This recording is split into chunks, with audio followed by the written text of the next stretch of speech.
Mga kababayan, narito na ang Barangay and Sangguniang Kabataan Elections. Para sa maayos at mabilis na pagboto, sundin ang 8 hakbang na ito.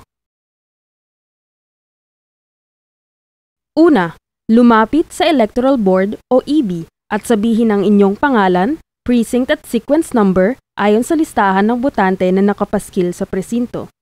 Ikalawa, kunin ang balota na ibibigay ng EB. Para sa mga botanteng may edad na 15 hanggang 17, isang SK ballot ang ibibigay sa iyo. Para sa mga botanteng may edad na 18 hanggang 30, isang SK ballot at isang barangay ballot ang dapat mong matanggap.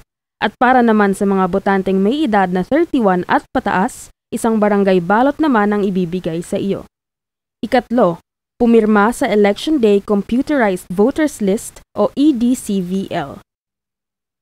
Ikaapat, punan ang balota sa pamamagitan ng pagsulat ng pangalan ng kandidatong nais iboto at gamitin ang ballot secrecy folder.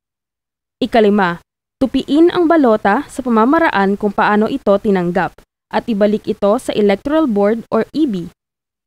Ika-6, mag-thumb mark sa kaukulang espasyo sa ballot coupon.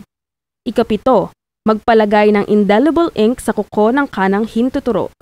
At ika-8, sa harap ninyo ay tatanggalin ng EB ang ballot coupon at ilalagay ang balota at ballot coupon sa mga nakatakdang lagayan sa ballot box. Matapos ito ay maaari na kayong umalis ng polling place. Paalala, ang bawat boto ay mahalaga.